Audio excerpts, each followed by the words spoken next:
welcome to my channel. I'm back with another video. In this video we are going to see on how to install custom kernels on any Android phone. So a kernel is a piece of software that communicates between your CPU, RAM and your application so that your phone functions smoothly and efficiently and your performance is at the maximum. So installing a kernel will improve your performance, your battery life, and it also make your phone much more faster. So now let me show you on how to install the custom kernel. As you can see, I am currently on using my Redmi Note 7 with the derpfest OS, as you can see, with the latest May security patch and the latest 15.5.2020 build. So with this kernel version which is running, it's 4.4.223 F star star K 4 PDA plus. So this is the name of the kernel with which it's running. So to install a custom kernel, you need to know the difference between new cam kernel and old cam kernel. Old cam kernel is the kernel which uses the old camera blobs, which means I mean to say that the OS used the old camera blobs. So you need to install an old cam kernel. However, MIUI and other ROMs uses new camera blobs, so you need to use new cam kernel. So as in my case, it's old cam. My OS uses old camera blobs, so I can install the old cam kernel. So nearly 95% of the custom ROMs that are present uses the old camera blobs.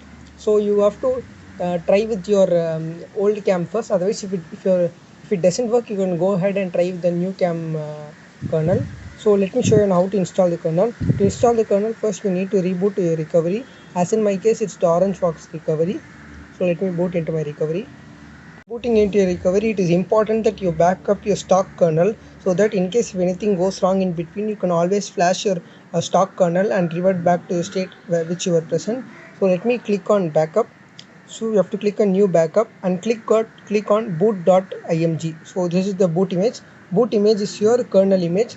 So after this you have to confirm to swipe. So let it get backed up.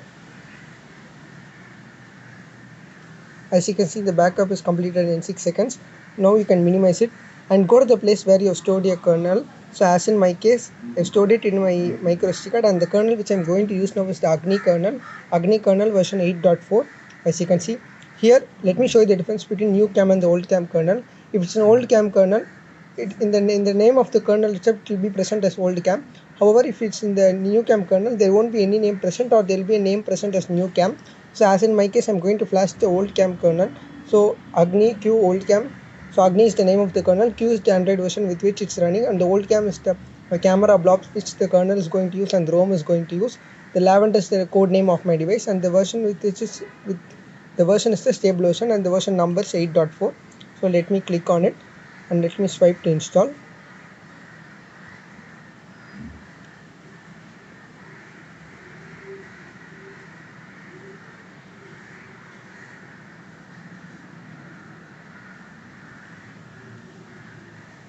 As you can see, now you have flashed the kernel successfully. After flashing the kernel, you just need to click on reboot system, so your system will get rebooted. After you install the kernel and your phone gets rebooted, this means that you have successfully installed the kernel without any errors. So now let me go ahead and show you whether the kernel is successfully installed or not. So let me go to about of my phone and click on the Android version. As you can see, the kernel has been successfully installed. 4.4.223 Agni Q old cam version 8.4 stable EAS lavender kernel. So as you can see, the kernel has been successfully installed. So now you can whether overclock your phone, or you can enhance your battery life. You can also even enhance your gaming performance in your phone. So thank you geeks for watching. Hope I see you again in my next video. Join my Telegram channel for more future updates and announcements. Stay home, stay safe. Peace out geeks.